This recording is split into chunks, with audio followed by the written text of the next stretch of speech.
March 2021. We are going to start with the functions of several variable.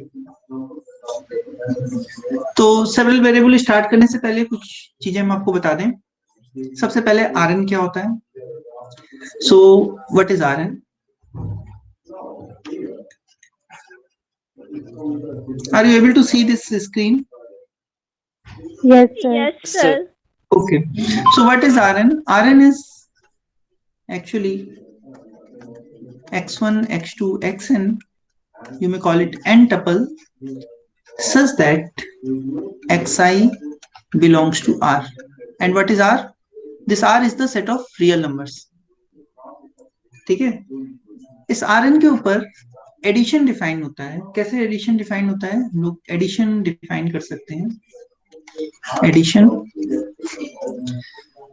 दो vector ले लेते हैं, इसके एलिमेंट्स को वेक्टर भी कहते हैं. Rn के एलिमेंट्स को वेक्टर भी कहते हैं. So take one vector, suppose x1, x2, xn, and take another vector y is equal to y1, y2, yn in Rn. So we can define addition, which is usually denoted as plus. So x plus y is defined as the vector x1 plus y1 up to xn plus yn. This is the addition. और क्या define होता है कि scalar multiplication define होता है.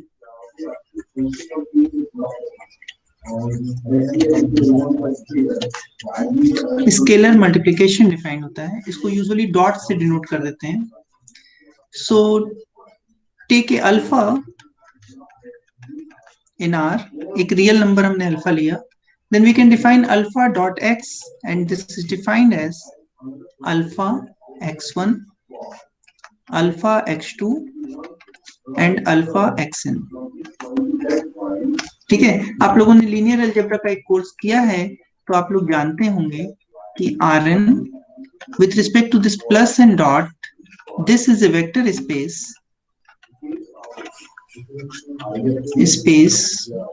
of dimension n over R. ठीक है. ये R के ऊपर एक वेक्टर स्पेस होता है जिसका डायमेंशन होता है n. इसी के ऊपर हम लोग डॉट प्रोडक्ट भी डिफाइन करते हैं. सो डॉट प्रोडक्ट,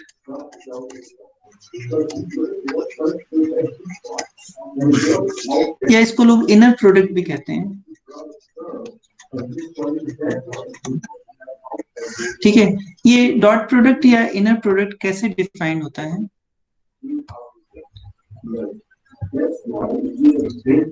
ऊपर जो हमने दो वेक्टर लिया था उसी के लिए हम कर रहे हैं. x dot y is defined as x1 y1 plus x2 y2 plus xn yn.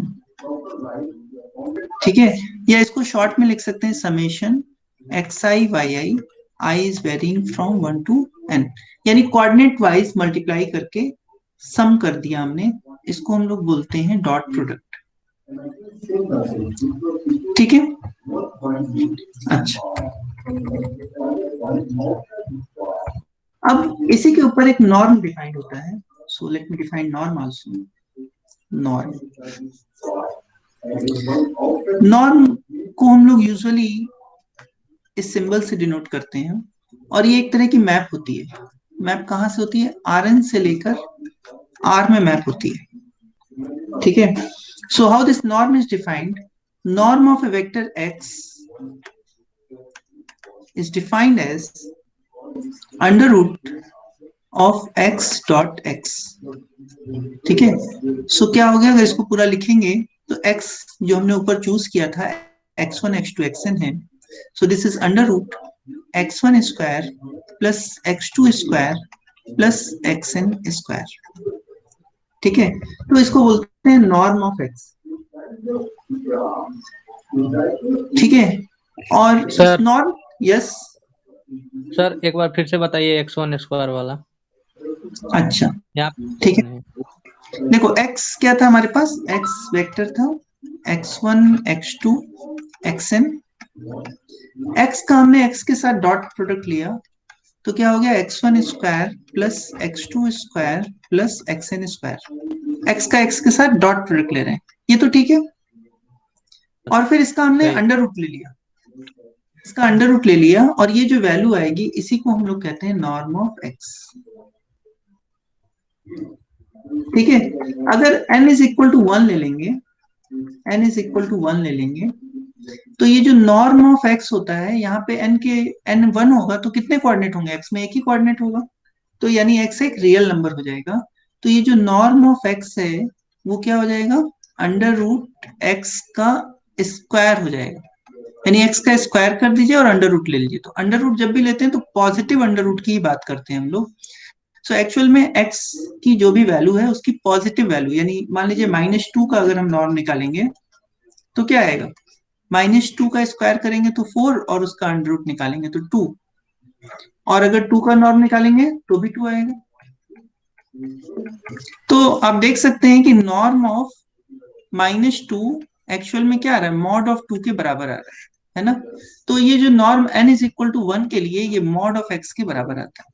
So norm एक तरह से मॉड का जनरलाइजेशन होता है। ठीक है, n इज इक्वल टू 1 में नॉर्म की वैल्यू मॉड की वैल्यू के बराबर आएगी।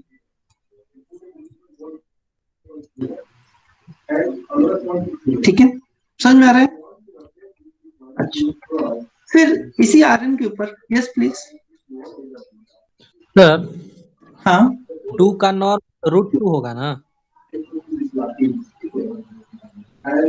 नहीं, 2 का नॉर्म क्या होगा, 2 के स्क्वायर का अंडर रूट होगा। देखो x के जो भी कोऑर्डिनेट थे उनका स्क्वायर करके अंडर रूट किया गया, सम करके अंडर रूट किया गया। तो 2 का अगर हम देखेंगे तो उसके स्क्वायर करेंगे 4 आएगा, उसका अंडर रूट लेंगे तो फिर 2 आ जाएगा। ठीक है, यस तो नॉर्म की वैल्यू वन वेरिएबल में मॉड की वैल्यू के बराबर आती है। तो नॉर्म मैप एक तरह से मॉड मैप का ही जनरलाइजेशन है। ठीक है, अब देखो डिस्टेंस कैसे नापते हैं। एक डिस्टेंस फंक्शन या डिस्टेंस मैप भी डिफाइन की जाती है। Rn के ऊपर एक डिस्टेंस मैप डिफाइन की जाती है। अगर इसको हम d से कहें, so for X Y in Rn में 2 पॉइंट अगर हम एक्स वाई ले लें या 2 वेक्टर एक्स वाई ले लें तो distance of X Y is defined as norm of X minus Y. इसका मतलब क्या हो गया, under root X minus Y dot X minus Y. Norm की यही डेफिनेशन है, अंडर रूट करके डॉट प्रोडक्ट लेते हैं उसी वेक्टर का उसी वेक्टर के साथ। So what is x minus Y, x minus Y is actually, we have defined x and y above, so it is x1 minus y1 comma up to xn minus yn. So what is x minus y, norm by definition it is under root x1 minus y1 square plus xn minus yn square। ठीक है यहां तक, ठीक है ना, is it okay. Yes, sir. So what is this, this is d of X Y. तो ये क्या बताएगा, ये 2 पॉइंट के बीच की दूरी बताएगा। इसको हम लोग बोलते हैं डिस्टेंस मैप है, ये एक डिस्टेंस नापने का तरीका है। तो नॉर्म की मदद से हम लोग डिस्टेंस निकाल लिए। ठीक है, तो डॉट प्रोडक्ट जो हमने डिफाइन किया या इनर प्रोडक्ट, उसकी मदद से हमने नॉर्म निकाला और नॉर्म की मदद से डिस्टेंस निकाल लिया। ठीक है, तो नॉर्म एक्चुअल में क्या है, नॉर्म वेक्टर का लेंथ बताता है। जैसे फॉर एग्जांपल R3 हमने लिया, R3 के ऊपर हमने कोई पॉइंट लिया, R3 हमने लिया और R3 पे कोई पॉइंट लिया, x1 y1 x1 x2 x3 suppose करिए ये पॉइंट लिया या एक वेक्टर लिया।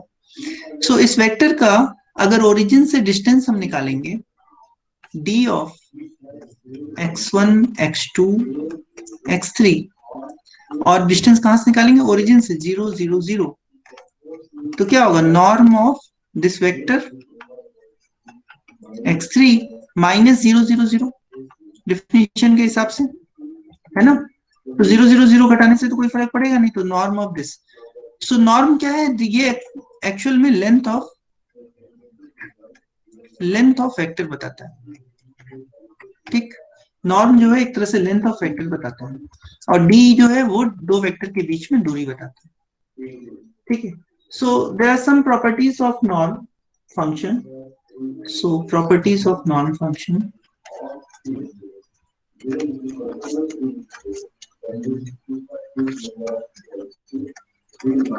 norm function. Norm of x is always greater than equal to 0.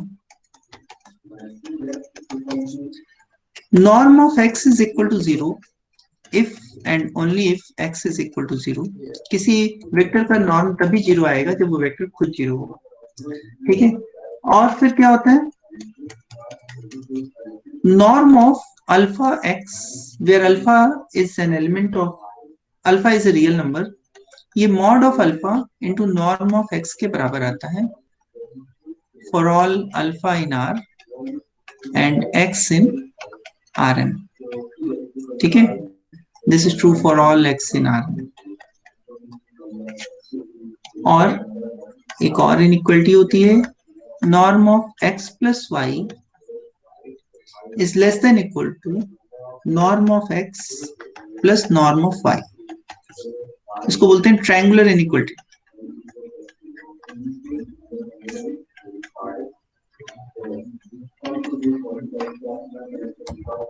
ठीक है। एक और इनइक्वालिटी होती है, उसको बोलते हैं Kosi Schwarz inequality.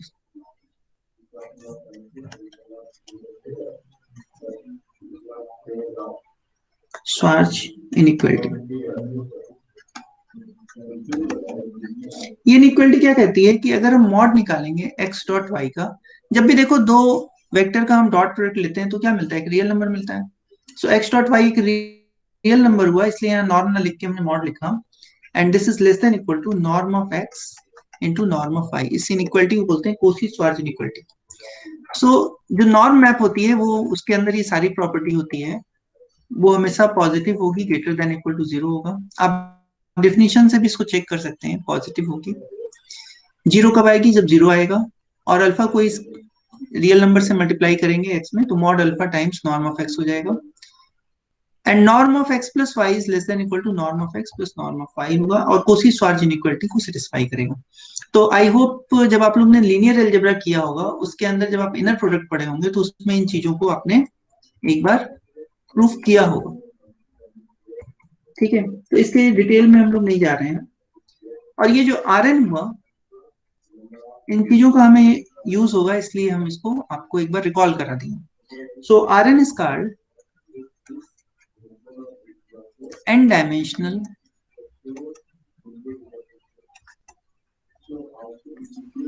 Euclidean space,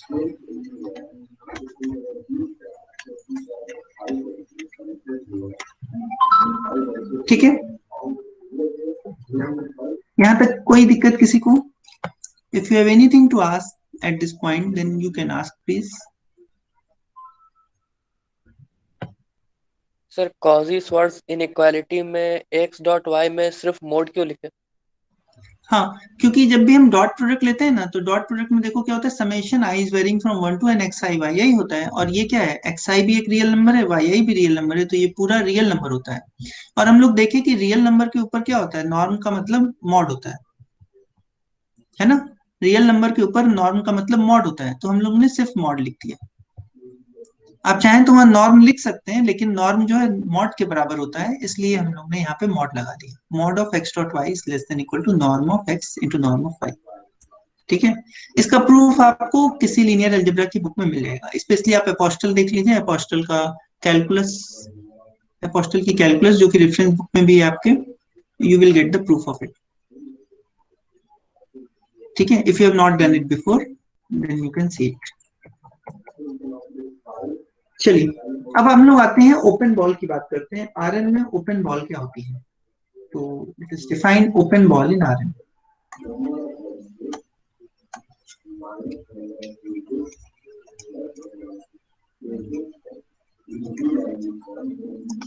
open ball in Rn, ठीक है।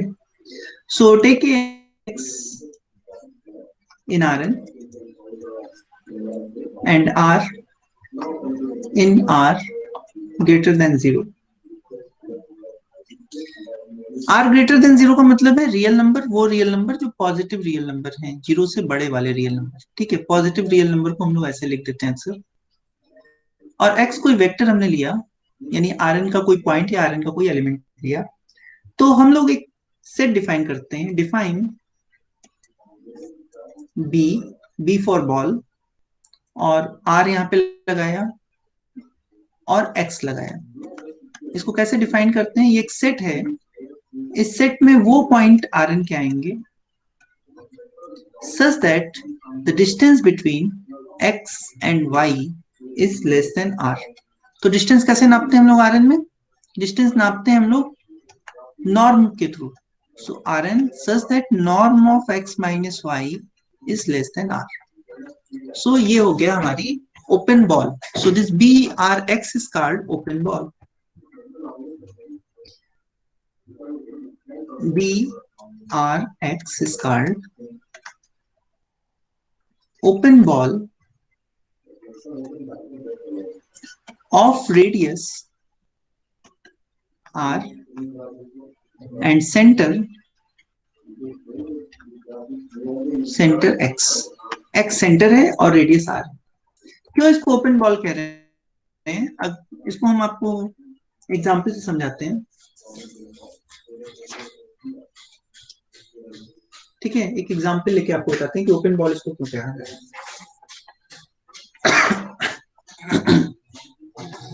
एग्जांपल,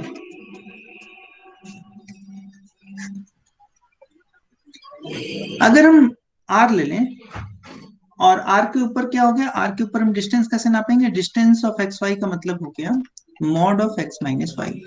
ठीक है, दो रियल नंबर के बीच की डिस्टेंस कैसे निकलेगी? उनका डिफरेंस का मॉड लोगे तो उनके बीच की दूरी निकल आएगी।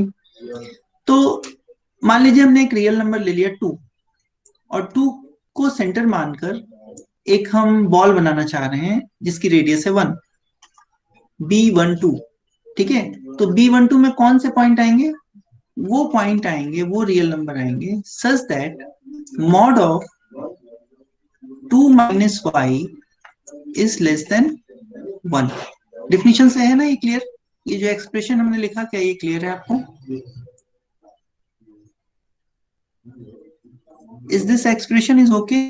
B12 का मतलब क्या हो गया? जो ऊपर डिफिनेशन हमने लिख रखी है यहाँ पे, उसी डिफिनेशन को लगा दिया वो पॉइंट वाई आर के सच दैट की mod of Y 2 minus Y is less than 1। Are we connected? Are you able to hear me? Yes sir. Yes, sir.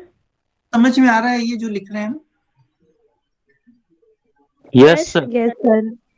ठीक है, चलिए तो अब इसको जरा सा हम लोग देखते हैं कि क्या है ये। Mod of 2 minus Y is less than 1। अच्छा, mod of x is less than 1 का इसका क्या मतलब होता है? x is in between -1 and 1, यही होता है इसका मतलब ना? Yes, sir. Sir, हाँ, ऊपर में हम लोग नॉर्म्स लिया और नीचे में आप मॉड लिए हैं डेफिनेशन में। जब भी r के ऊपर बात करेंगे तो r के ऊपर नॉर्म जो है वो मॉड के बराबर आएगा। दोनों एक ही चीज है, ऊपर निकाल के देखा ना हम लोग ने कैलकुलेट करके। जैसे -2 के ऊपर अगर हम नॉर्म लेंगे तो वो क्या आएगा? यहाँ पे देखो, मॉड 2। मॉड 2 आता है ना। तो Yes. रियल नंबर के ऊपर जो नॉर्म होता है वो मॉड के बराबर आता है, Yes, sir. इसलिए मॉड लिख दिए। ठीक है, तो जब Yes, भी हम sir. लोग r के ऊपर बात करेंगे तो हम लोग वहां नॉर्म की जगह पे मॉड यूज कर लेंगे, और जब r से ऊपर बात करेंगे यानी R2 R3 की बात करेंगे तो वहां पे नॉर्म वर्ड यूज करेंगे। ठीक है, Yes, तो sir. चलिए, mod of x is less than 1 इसका क्या मतलब हो गया? यानी -1 less than 2 minus Y is less than 1। ये जो ऊपर कंडीशन लिखी है उसका मतलब ये है, ये इस कंडीशन का ये मतलब। ठीक है, या इसको ऐसे भी लिख सकते हैं y-2, क्योंकि यहाँ पे हम जो x के लिए लिखे हैं वही माइनस एक्स के लिए भी लिख सकते हैं, एक ही बात है दोनों। x इसके बीच में होगा और माइनस एक्स भी इसी के बीच में होगा। समझ रहे हो इस बात को? तो हम लोग यहाँ पे लिख सकते हैं y जो है वो -1 + 2 एंड 1 + 2 के बीच में होगा। इस 2 को पूरे में 2 जोड़ दिया हमने, ठीक है। तो क्या हो गया 1 y एंड 3। सो ये y जो है 1 और 3 के बीच में होगा। सो ये क्या बन गया, अगर हम इसको यहां से लिखें, इसको हटा दें यहां बीच से,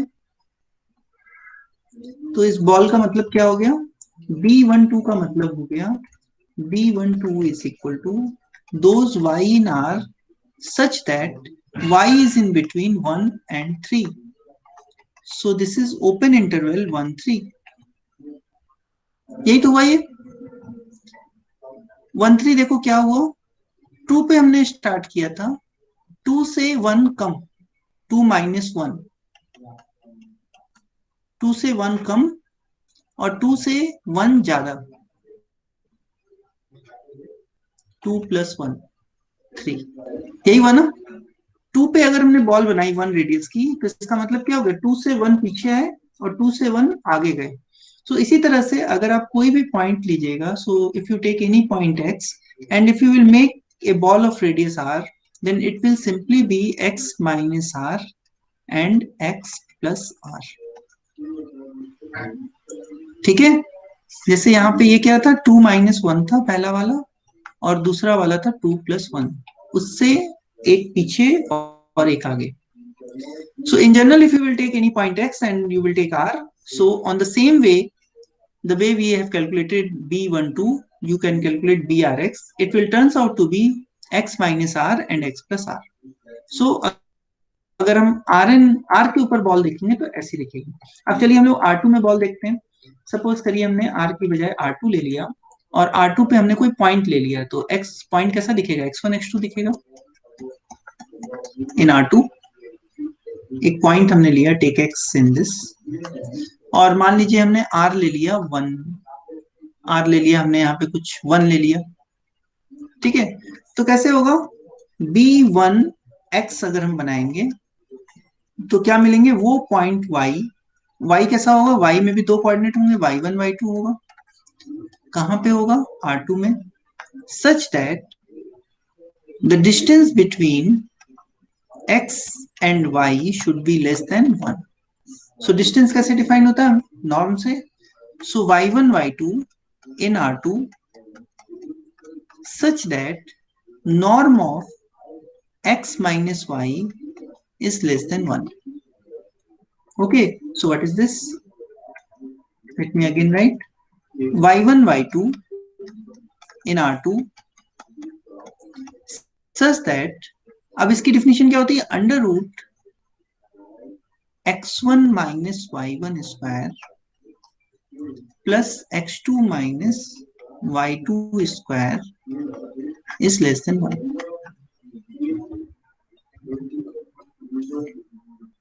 ठीक है। इसको और अगर हम अच्छे से लिखेंगे, दोनों साइड स्क्वायर भी कर सकते हैं क्योंकि 1 है उधर, कोई दिक्कत नहीं है। इन R2 इनइक्वलिटी है हमारे पास, तो स्क्वायर दोनों साइड कर देंगे तो क्या हो जाएगा, x1 minus y1 square plus x2 minus y2 square is less than 1। इस इनइक्वलिटी में देखो एक क्या खास बात है, इसमें जो खास बात है वो ये है कि यहाँ पे x1 और x2 फिक्स्ड है और y1 और y2 क्या कर रहा है, वेरी कर रहा है। इसका मतलब वो सारे y1 y2 जो इस इक्वलिटी को सेटिस्फाई करेंगे वो क्या होगा, अगर हम यहाँ पे इक्वल कर दें, यहाँ पे इक्वल कर दें तो ये किसका इक्वेशन बनेगा, x1 और x2 क्या है, फिक्स्ड है, सर्किल का इक्वेशन बनेगा। उस सर्किल का सेंटर क्या होगा, x1 x2 होगा। इसको देखो, अगर इसको हम प्लॉट करें, x1 minus y1 square plus x2 minus y2 square is equal to 1। So what is this, this is fixed, this is fixed, so it is the centre of the circle. और y1 y2 very कर रहा है, y1 y2 very कर रहा है, मतलब y1 y2 very कर रहे हैं, तो x1 x2 क्या हो गया, कोई पॉइंट हो गया x1 x2, और उस पॉइंट के अबाउट 1 रेडियस का ये सर्किल हुआ, उस पॉइंट के अबाउट 1 रेडियस का ये सर्किल हुआ, है ना। ये जो बॉल हुई क्या हुई, 1 रेडियस का सर्किल हुआ। ये बॉल नहीं हुई, मतलब ये जो इक्वेशन है इसको अगर प्लॉट करेंगे तो एक 1 रेडियस का सर्किल मिलेगा। लेकिन यहाँ पे कंडीशन क्या है, लेस देन 1 है, यहाँ पे कंडीशन है लेस देन 1, तो लेस देन 1 का क्या मतलब हो गया, इस सर्किल के अंदर का हिस्सा, इस सर्किल के अंदर का हिस्सा हो गया लेस देन 1, मतलब इस सर्किल के अंदर का हिस्सा, यानी ये हिस्सा।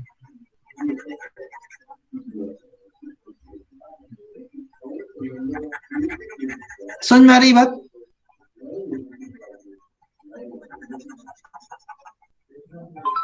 तो अब देखिए, देखने में ये बॉल जैसा दिख रहा है, डिस्क जैसा दिख रहा है, 3D में देखेंगे तो बॉल जैसा दिखेगा, तो इसीलिए इसको शायद ओपन बॉल कहा जाता है। ठीक है, इज इट ओके। फिगर अच्छा नहीं बना है ये, इसको सर्किल जैसा बनना चाहिए था, लेकिन ये थोड़ा सा, but is the concept is clear. Yes, sir. Is it yes sir. Okay. Okay, so चलिए फिर से हम लोग इन जनरल बात करते हैं। तो अगर हम कोई R2 के ऊपर हम R रेडियस की बॉल किसी पॉइंट x पे बनाएंगे, तो वो क्या होगा, R रेडियस की बॉल अगर हम बनाएंगे तो इसमें वो y1 y2 आएंगे in R2 such that x1 minus y1 square plus x2 minus y2 square is less than, यहाँ पे R हो जाएगा, R स्क्वायर हो जाएगा, क्योंकि स्क्वायर किया था ना हमने, तो R स्क्वायर हो जाएगा। ठीक है, यहाँ पे 1 था तो 1 आ गया था, यहाँ पे R लेंगे तो R स्क्वायर आ जाएगा। ठीक है, तो फिर से ये एक सर्किल बनेगा, ये एक सर्किल बनेगा रेडियस R का। सो हमारे पास पॉइंट होगा कहीं x1 x2, इसको सेंटर मानते हुए एक सर्किल बनाना होगा हमको जिसका रेडियस होगा R। So this will be a circle of radius R। ठीक, सो ये एक ओपन बॉल हो गई, और इसी चीज को अगर हम लोग R3 में देखेंगे तो ये एक ओपन स्फीयर दिखेगा। सो R3 में जब हम इसी की बात करेंगे तो आप लोग चेक करिएगा, BRX की अगर हम बात करेंगे, जहां पे x3 टपुल होगा, x1 x2 x3। सो अगर इसकी हम बात करेंगे, so it will consist of y1 y2 y3 3 coordinate such that these are from R3 such that x1 minus y1 square plus x2 minus y2 square plus x3 minus y3 square is less than R square. So ये क्या है, ये एक sphere का equation, this is an equation of an sphere. और ऐसा sphere जिसमें solid sphere इसको बोल सकते हैं, क्योंकि इसमें बाउंड्री वाले पॉइंट को नहीं लेना है, बाउंड्री को छोड़ते हुए, इस बाउंड्री को छोड़ते हुए इसके अंदर का जो हिस्सा होगा, सो इसको R3 कर लेते हैं एक second. So let me make it in R3. So it is an R3, and this is actually an sphere. ये एक स्फीयर होगा, और सिर्फ स्फीयर होगा, और इसके अंदर का हिस्सा हमको लेना है, बाहर बाउंड्री भी नहीं लेनी है। ठीक है ना, क्योंकि strictly less than R square है, so equal to R square में तो ये स्फीयर बनता, और इसके अंदर का हिस्सा पूरा हमको चाहिए less than R square. So am I able to make you clear at this point? Open ball का कंसेप्ट समझ में आ रहा है, R1 में दिखा दिया, R2 में दिखा दिया, और R3 में दिखा दिया। इसी तरह Rn में भी ओपन बॉल हम लोग डिफाइन कर सकते हैं। ठीक, अब चलिए हम लोग डिफाइन करते हैं interior point. I think there is no problem at this point, if you have then please ask.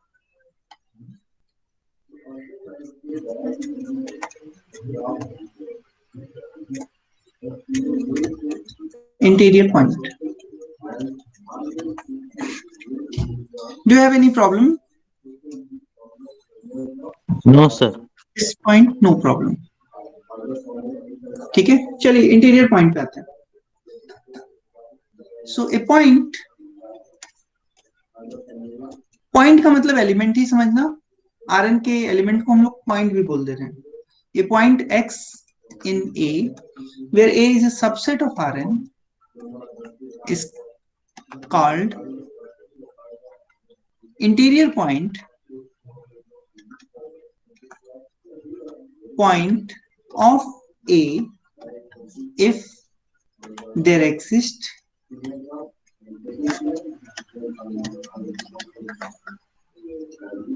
R greater than 0. So what is R? R is a real number such that कि इस x के about r radius की अगर हम ball बनाएं तो वो ball पूरी तरह से A के अंदर चली जाए, और A कहाँ है? A Rn के अंदर है, ठीक है। तो अगर ऐसा हो जाए तो हम क्या बोलेंगे? ये जो पॉइंट x है that will become an interior point of the set A. Set A का इंटीरियर पॉइंट हो जाएगा, ठीक है। सो set of all interior points, तो एक सेट के बहुत सारे इंटीरियर पॉइंट हो सकते हैं। Set of all interior points of set A is denoted as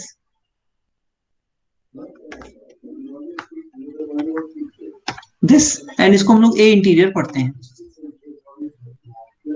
ठीक। तो एग्जाम्पल से समझते हैं इसको, एग्जाम्पल से चीजें अच्छे समझ में आएंगी। एग्जाम्पल करते हैं। सो ए क्या लेना है हमको? ए सबसेट लेना है Rn का, ठीक है। तो मान लीजिए हमने ए लिया, ओपन इंटरवल 2 3 ले लिया, तो ये किसका सबसेट है? आर का सबसेट है। और हम लोग चाहते हैं व्हाट इज ए इंटीरियर, इसको निकाला जाए, ठीक है। तो चलिए एक इसका ए इंटीरियर निकालते हैं हम लोग।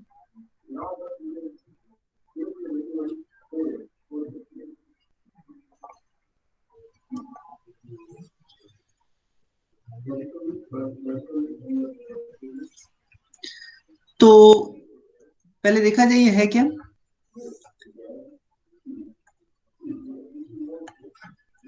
ये हमारे पास रियल लाइन है पूरी आर, और इस रियल लाइन के ऊपर हमने ये 2 लिया और 3 लिया, ठीक। हमको क्या करना है? इंटीरियर पॉइंट किसको बोलेंगे? वो पॉइंट जिसके अबाउट एक ऐसी बॉल मिल जाए। Let us see the definition of interior point. एक पॉइंट अगर उसके अबाउट एक बॉल मिल जाए ऑफ रेडियस, एनी रेडियस, एक किसी रेडियस की बॉल मिल जाए जो पूरी तरह से सेट के अंदर चली जाए, तो उस पॉइंट को हम लोग इंटीरियर पॉइंट बोलेंगे। और दूसरा चीज ये भी है कि वो जो पॉइंट है वो सेट का ही पॉइंट होना चाहिए, तो सेट के पॉइंट में से ही इंटीरियर पॉइंट डिसाइड करना है। तो चलिए यहाँ पे देखते हैं, इस सेट के अंदर जो पॉइंट है वो 2 से बड़े वाले पॉइंट हैं, और 3 से छोटे जितने पॉइंट हैं वो सारे पॉइंट इस सेट के अंदर आते हैं। तो इस सेट के अंदर हमने कोई पॉइंट सपोज करिए हमने चूज कर लिया, हमने एक पॉइंट चूज कर लिया, यहाँ पे कहीं चूज कर लिया, ठीक। अब हमको देखना है क्या ये पॉइंट इंटीरियर पॉइंट है। तो ये पॉइंट जो हमने चूज किया x, इसकी 2 से कुछ दूरी होगी और इसकी 3 से भी कुछ दूरी होगी। इन दोनों दूरी में से जो छोटी दूरी है उस दूरी का अगर हम आधा भी ले लें, तो अगर हम x माइनस एप्सिलॉन, अगर एप्सिलॉन वो दूरी आ रही है तो x माइनस एप्सिलॉन करेंगे तो क्या होगा? इस सेट के अंदर रहेंगे, और x प्लस एप्सिलॉन करेंगे तो भी इस सेट के अंदर रहेंगे। लेकिन हमको पता है x माइनस एप्सिलॉन और x प्लस एप्सिलॉन क्या हुआ? एक बॉल हो गया of radius epsilon at the point x, और ये बॉल पूरी तरह से इस सेट A के अंदर कंटेन्ड है। Do you agree at this point?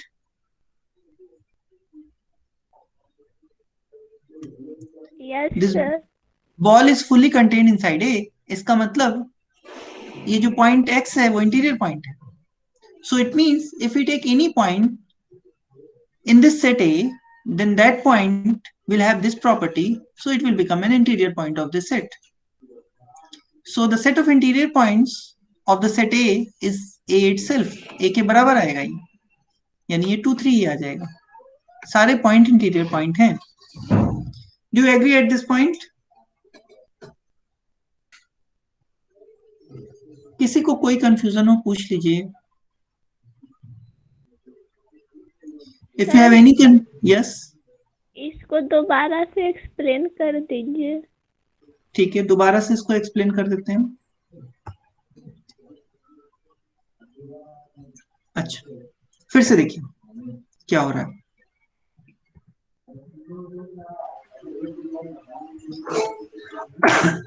So we have taken the set A is equal to 2, 3. एक बड़ा फिगर बनाते हैं, चलिए तो ज्यादा समझ में आएगा। ये हमने लिया R, और R के ऊपर ये A लिया, और ये है 2, 3 इंटरवल। ठीक, इस 2, 3 इंटरवल को लिया हमने, और हमने क्या किया कि मान लीजिए कि कोई पॉइंट हम लेते हैं कहीं पे भी, इस पूरे इंटरवल के अंदर कहीं पे भी कोई पॉइंट हमने ले लिया, मान लीजिए x हमने एक पॉइंट चूज कर लिया। ठीक है, तो ये जो x है, क्योंकि वो 2 से बड़ा है और 3 से छोटा है, तो मतलब 2 और x दोनों के बीच में कुछ डिफरेंस तो होगा ही, और 2, 3 और x इन दोनों के बीच में भी कुछ डिफरेंस होगा। तो इनमें से जो छोटा डिफरेंस है उससे छोटा कोई नंबर चूज कर लो। ठीक है, इन दोनों में से जो छोटा है उससे छोटा कोई नंबर चूज कर लो। तो मान लीजिए एप्सिलॉन ऐसा ही नंबर है, तो x में से एप्सिलॉन पीछे आएंगे जब हम, तो हम 2 से पहले ही रुक जाएंगे, और x से जब एप्सिलॉन आगे बढ़ेंगे तो हम 3 से पहले रुक जाएंगे। ठीक है ना, यानी x माइनस एप्सिलॉन और x प्लस एप्सिलॉन, ये जो इंटरवल बनेगा ये पूरी तरह से 2, 3 के अंदर कंटेंट होगा। क्या ये बात समझ में आ रही है आपको? Yes sir. तो इसका मतलब ये हो गया कि x के अराउंड हमको एक बॉल मिल गई, b एप्सिलॉन x मिल गई, जो पूरी तरह से a के अंदर कंटेंट है, and it is true for any point x which is greater than 2 and less than 3. So it means each point in between 2 and 3 is an interior point of the set A.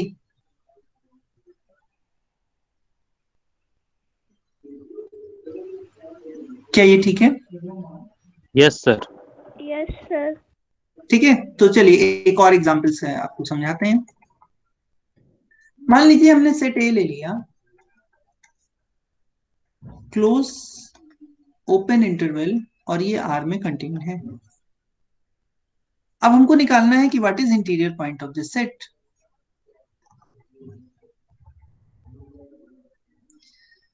तो figure समझने की कोशिश करते हैं। ये हो गई real line, ये हो गया 2, और ये हो गया 3।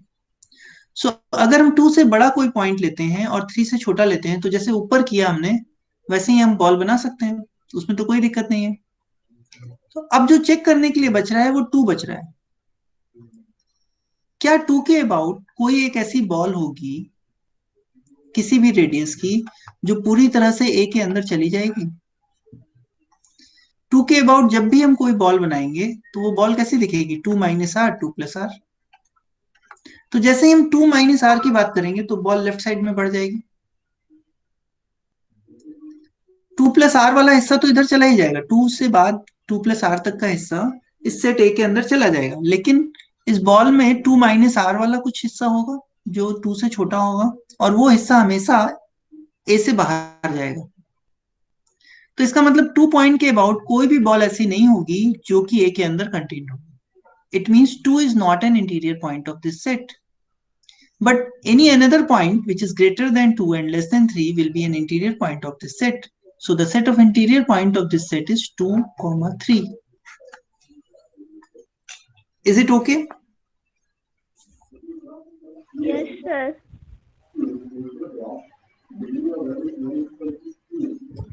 Similarly, if you take A is equal to 2, 3 contained in R, then the set of interior point for this set will be 2, 3. Similarly, if you take A to B, closed interval 2, 3, then again the set of interior point of this set will be 2, 3. उसी तरह से उसी argument से ये भी होगा। ठीक है, अब देखो कुछ और एग्जांपल देखते हैं। मान लीजिए ये तो हमने सब आर में दिखाया, अब R2 पे आते हैं। मान लीजिए हमने सेट ले लिया A is equal to xy in R2 such that x square plus y square is less than 1. Then what is the interior point of this set? ये सेट क्या हुआ? अगर इस सेट को हम प्लॉट करेंगे तो ये सेट एक ओपन डिस्क की तरह दिखेगा, ठीक है। तो सेट क्या हुआ, ये इसके अंदर वाला हिस्सा, ठीक ना। ये जो सेट ए है लेस देन 1 है, इसलिए इस सर्किल के अंदर का हिस्सा, इसको हम लोग ओपन डिस्क बोल सकते हैं। So this is the set A, ठीक है। तो ये येलो कलर का सेटेड पोर्शन दिख रहा है, this is the set A. Is it okay for you? ठीक है। So we are to calculate the interior point of this set. We are to find the interior point of this set A. So how will we find the interior point? तो मान लीजिए कि इस set ए के अंदर कोई point लेते हैं, तो सेट ए के अंदर जो पॉइंट होगा वो इस येलो कलर में से ही कहीं होगा। तो मान लीजिए हमने ये पॉइंट लिया एक्स। एग्री कर रहे हो? हमको देखना है कि ये point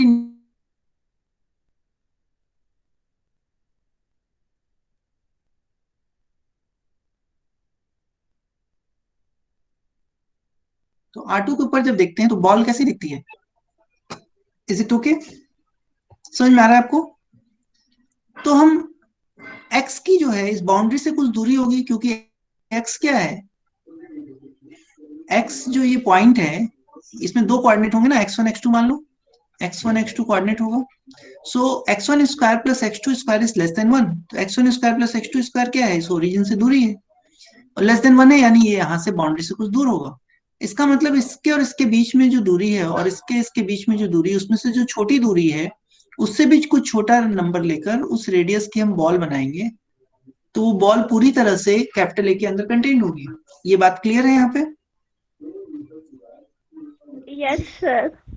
So it means any point in A will be an interior point. So A interior is equal to A. A interior क्या होगा, A के बराबर आएगा।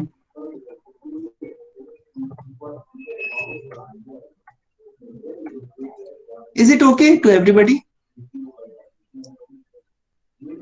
नो सर, फिर से। अच्छा ठीक है, ए तो समझ में आ रहा है ना, जो ये पीला कलर्ड पोर्शन है ये ए है। Yes is it sir. Okay? अब यस इस ए में कोई पॉइंट हम लेंगे तो वो पॉइंट इस बाउंड्री से थोड़ा दूर तो होगा। Yes sir. अच्छा, इस पॉइंट की जो बाउंड्री से दूरी है उस दूरी से कम दूरी, कम रेडियस की एक बॉल बनाओ इसकी जरा। तो बॉल कैसे दिखती है, सर्किल की तरह दिखेगी, यहाँ पे सर्किल के अंदर यस का सर। हिस्सा। तो ये बॉल यस पूरी सर। तरह से कहाँ होगी, ए के अंदर चली जाएगी, है ना। येलो वाले हिस्से में ही तो रह जाएगी बॉल। तो अगर ये यस सर। बॉल येलो वाले हिस्से में रह गई तो यानी क्या हो गया, हर पॉइंट के अराउंड एक ऐसी बॉल मिल रही है जो पूरी तरह से सेट ए के अंदर कंटेन्ड है। तो हर पॉइंट क्या हो गया, इंटीरियर पॉइंट हो गया। इंटीरियर पॉइंट की डेफिनेशन देखो एक बार फिर से। किस पॉइंट को इंटीरियर पॉइंट कहते हैं, अगर उसके अराउंड एक बॉल मिल जाए जो उस सेट के अंदर है। तो यहाँ पे जो ए है उसके अराउंड एक बॉल मिल रही है जो पूरी तरह से सेट के अंदर है, इसलिए ये जो बॉल है, ये जो पॉइंट है वो इंटीरियर पॉइंट है। और ये कैसा पॉइंट था, कोई भी एक पॉइंट था, इसका मतलब हर पॉइंट इंटीरियर पॉइंट है, इसलिए set of all interior points A के इक्वल आ जाएगा। ठीक है, अब चलिए एक दूसरा सेट लेके देखते हैं। मान लीजिए ए को हमने ले लिया x Y in R2 such that x square plus y square is equal to 1, then what is the interior point of this set? अब इस बार हमने बॉल के इंटीरियर का हिस्सा लेने की बजाय वो बॉल का सरकमफ्रेंस ही ले लिया, सीधा सीधा बॉल ले ली। अब हमको देखना है इस बॉल का कौन सा पॉइंट इंटीरियर पॉइंट है। मान लीजिए इस बॉल के ऊपर हम कोई भी पॉइंट चूज करते हैं। मान लीजिए इस बॉल के ऊपर हमने एक पॉइंट एक्स चूज किया और इस एक्स के अराउंड बॉल बनाएंगे, तो क्या ये बॉल पूरी तरह से सर्किल के सरकमफ्रेंस के अंदर कंटेंट होगी? No, sir. नहीं होगी। तो इसका मतलब कोई भी पॉइंट के अराउंड बॉल बनाएंगे तो वो बॉल ए से बाहर चली जाएगी।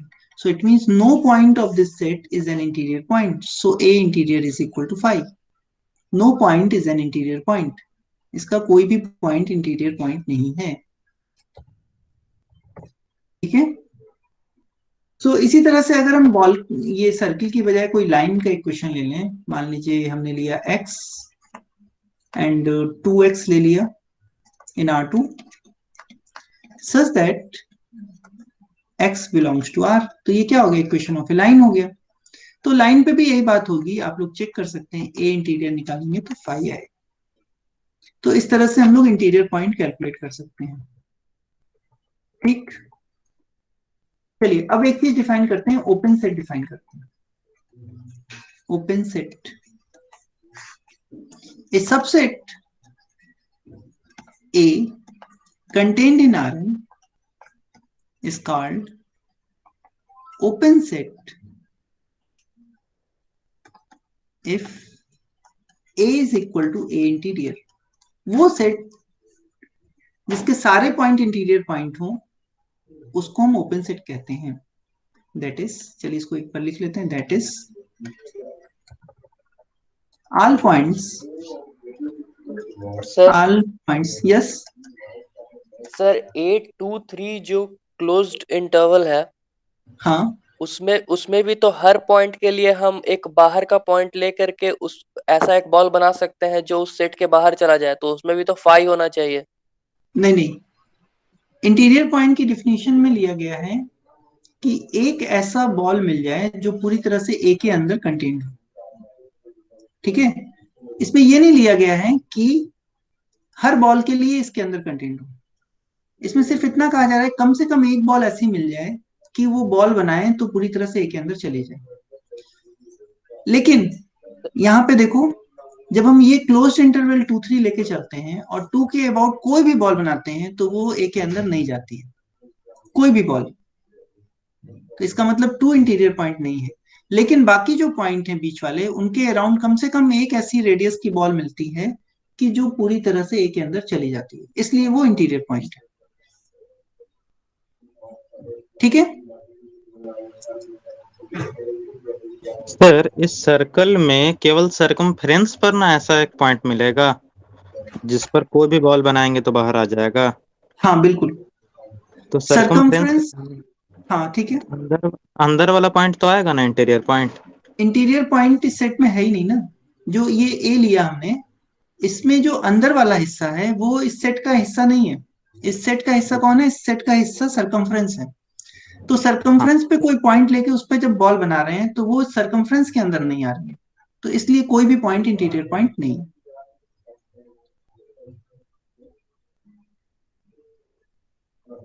बात समझ में आ रही है? Yes sir. जो सेट लिए हैं वो सिर्फ सर्किल का सरकमफ्रेंस ही लिए हैं, तो इसलिए जब सरकमफ्रेंस का कोई पॉइंट लेके उसके अराउंड बॉल बना रहे हैं तो वो सरकमफ्रेंस के अंदर जा नहीं रही है, तो कोई भी पॉइंट इंटीरियर पॉइंट नहीं है। लेकिन जब सेट सर्किल के इंटीरियर वाला हिस्सा ले लिए हम, लेस देन 1 ले लिए, तो वहां पे ये काम हो जा रहा है, इसलिए यहां पे सारा पॉइंट इंटीरियर पॉइंट है। और तीसरे केस में आप लोग अपने से सोचिएगा, लाइन अगर ले रहे हैं तो क्या होगा। ठीक है, तो चलिए ओपन सेट डिफाइन कर देते हैं एक बार और फिर। So a subset A contained in Rn is called open set if A is equal to A interior, that is all points of A are interior point. Her point interior point है तो उसको हम लोग क्या बोलेंगे, open set बोलेंगे। तो for example, अगर ऊपर हम लोग एग्जाम्पल में देखेंगे तो कौन कौन से सेट हमारे ओपन हैं। तो सबसे पहले हम लोग देखें, ऊपर वाला देखते हैं। सबसे पहले कौन सा देखें, ए देखें ये। सो ये जो सेट है ए, वो क्या है, ये सेट ओपन सेट है। तो ये जो सेट बना है ये ओपन सेट है ना, ये ओपन, क्योंकि इसमें ए और ए इंटीरियर इक्वल आ रहा है। ठीक है, फिर नीचे आते हैं, ये वाला जो सेट हम लोग ने देखा ये ओपन नहीं है क्योंकि इसका इंटीरियर सेट ए के बराबर नहीं है। फिर हमने ये सेट देखा, ये सेट भी ओपन नहीं है क्योंकि इसका भी इंटीरियर इसके बराबर नहीं है। ये सेट है, ये भी ओपन नहीं है। ये सेट ओपन निकला है ना, ये सेट में इसका इंटीरियर इसके बराबर आ रहा है, इसलिए ये सेट ओपन था। ये सेट ओपन है, लेकिन ये सेट ओपन नहीं है, ये सेट भी ओपन नहीं है। तो हम लोग चेक कर सकते हैं कौन सा सेट ओपन है और कौन सा सेट ओपन नहीं है बाय डिफिनेशन। ठीक है, इसके बाद एक और डिफिनेशन है, हम आपको बता के क्लास को एंड करते हैं। वो डिफिनेशन है नेबरहुड ऑफ ए पॉइंट।